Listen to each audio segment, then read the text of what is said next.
Monsieur le ministre de l'Agriculture. Merci Madame la Présidente. Ma question s'adresse au ministre de l'Agriculture. Monsieur le ministre, je viens vous alerter sur l'impact important de l'épizootie de fièvre catarrhale ovine pour les éleveurs, mais aussi pour toute la filière, et ses répercussions pour l'ensemble des territoires ruraux. Cette fièvre affecte très sérieusement les Pays de la Loire et les retombées sur mon département de la Mayenne se font sentir douloureusement. C'est ainsi que le marché aux veaux de Château-Gontier est directement impacté. Après une chute vertigineuse du nombre d'animaux présentés au marché dans un premier temps, il a fallu suspendre les activités de celui-ci depuis le 24 mars dernier, faute d'apport suffisant pour assurer un commerce correct. Vous prévoyez certes un dispositif d'indemnisation des pertes liées à cette crise, mais il se révèle insuffisant. Il conviendrait en effet de reprendre le dispositif adopté suite à la précédente crise de 2008. Il faudrait notamment que toutes les catégories d'animaux soient concernées, et non seulement les animaux maigres, que le plafond d'aide minimale soit fixé à 1 000 € et non 2 000 €. D'autre part, je viens vous demander d'inclure Château-Gontier en zone réglementée, car son activité est paralysée du fait de sa proximité à peine quelques kilomètres de celle-ci. Aujourd'hui, sans place de commerce officielle, des circuits parallèles s'organisent, et plus le temps passe, plus il sera difficile de récupérer les apports perdus. La situation est très préoccupante également pour la filière veau de boucherie. 60 000 veaux sont commercialisés par an à Château-Gontier. C'est donc une place prépondérante dans le commerce de veaux et la création de cotations de référence. Aussi, Monsieur le ministre, des mesures rapides s'imposent pour soulager les éleveurs et les négociants dans la situation difficile auxquelles ils font face. Je vous remercie. Si la réponse vous sera donnée par Monsieur le secrétaire d'État auprès du Premier ministre chargé des relations avec le Parlement.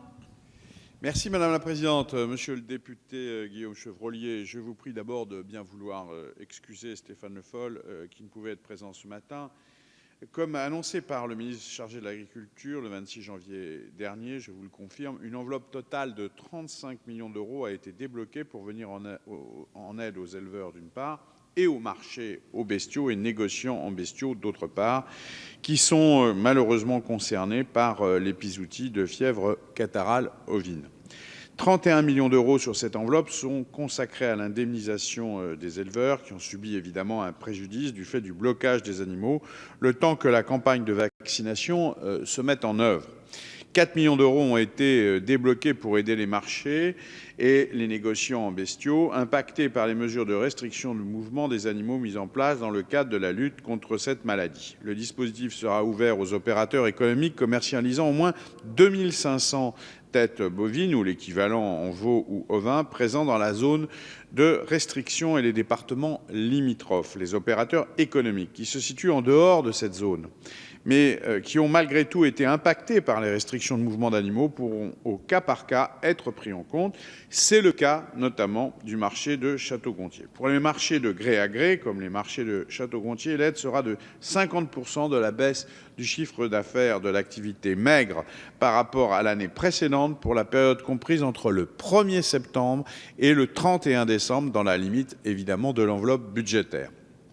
Les dossiers de demande d'aide sont à déposer auprès des directions régionales de l'alimentation et de l'agriculture, les DRAF, avant la fin du mois de mai. Les paiements auront lieu durant l'été et au plus tard au début de l'automne. Il était en effet nécessaire d'assurer des pertes effectivement subies et directement liées à cette maladie pendant la période avant la vaccination, avant de lancer le processus d'indemnisation. Le processus est désormais en cours.